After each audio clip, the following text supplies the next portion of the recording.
Who wants to go to a school where the environment is terrible and you feel like you're being forced out the door? It's a right. It's a given right. And it cannot be taken away no matter what. When we walk in that door to the schools we go to, we expect to be taught what we need to learn to succeed in life. Not to be taught that, oh, if I do something wrong, I'm being sent to an institution.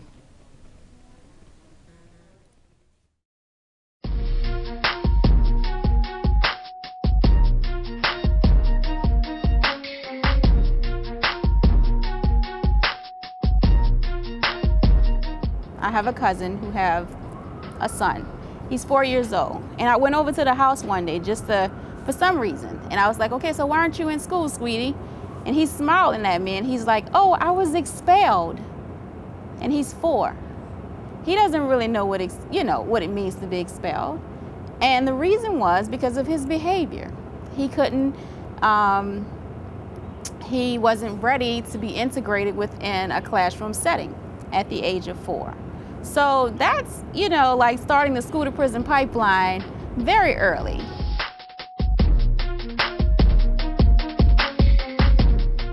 I can relate my own self, being that I was a dropout due to several reasons. One of the reasons I felt like I was being pushed out due to my family's name.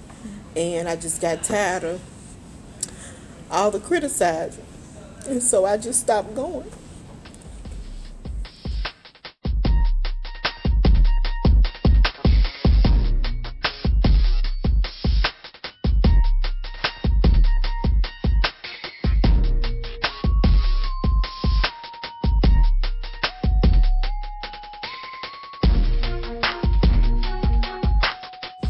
My experience personally, it's been a little rough because I've been suspended a lot of times, but I've never been kicked out of school.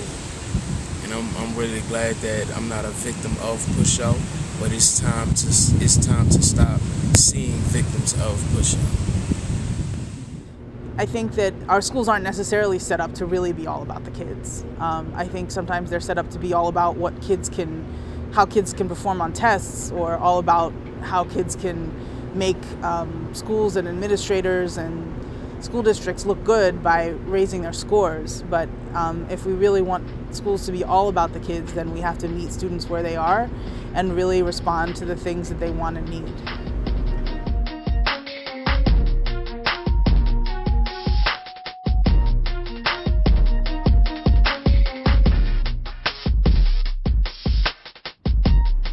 We talk about over 1 million days of school lost for students in Georgia last year for discipline issues. That's a lot of school loss. And so we know that there's a direct correlation. We are already working in Georgia to fight against crime, and we understand that the correlation between school pushout, school to prison pipeline is all related to the discipline in the schools, and that we're asking that the schools really deal with alternatives like restorative justice and other ways to be able to promote a more family and village concept of helping children learn to do the right thing because it's the right thing to do through support and not punitive. We also have peace centers within the schools to help find creative ways to resolve conflict, allow the students to be accountable for their actions, and also help them learn a different way to handle issues or challenges.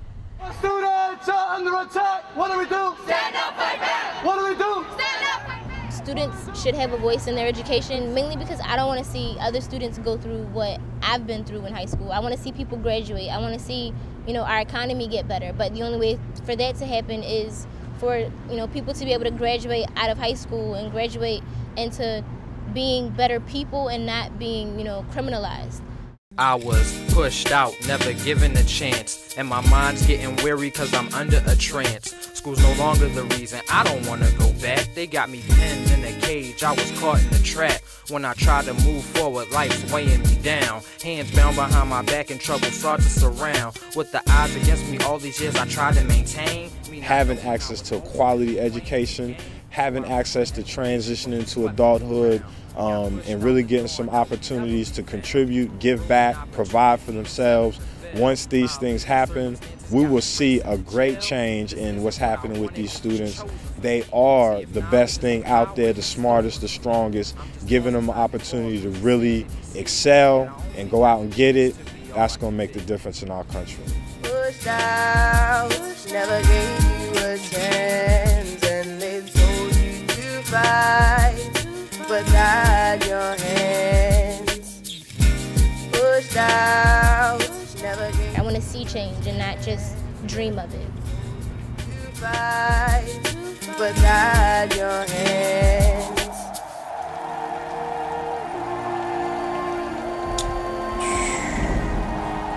What am I going to do now?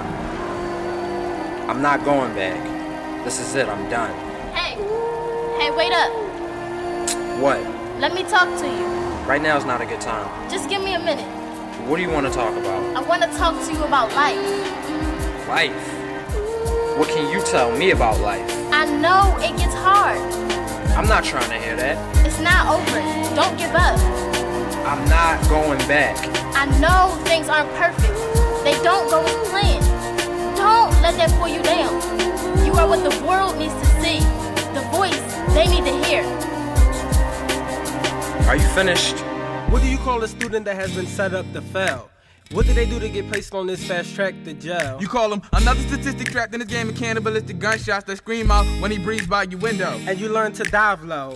It's not only gunshots, but stereotypes seek to penetrate your fragile mental. Stories untold how they seek to foreclose not only on your neighborhood homes, but your ambition. My ambition is an illegal paper chase so I can feed my face.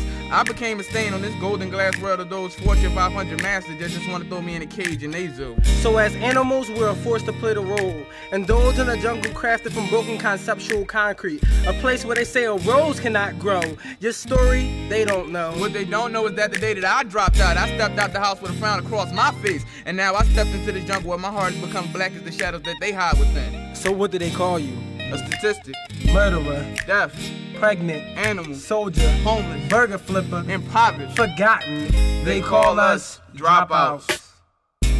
Pushed out, never gave you a chance, and they told you to fight, but tied your hands.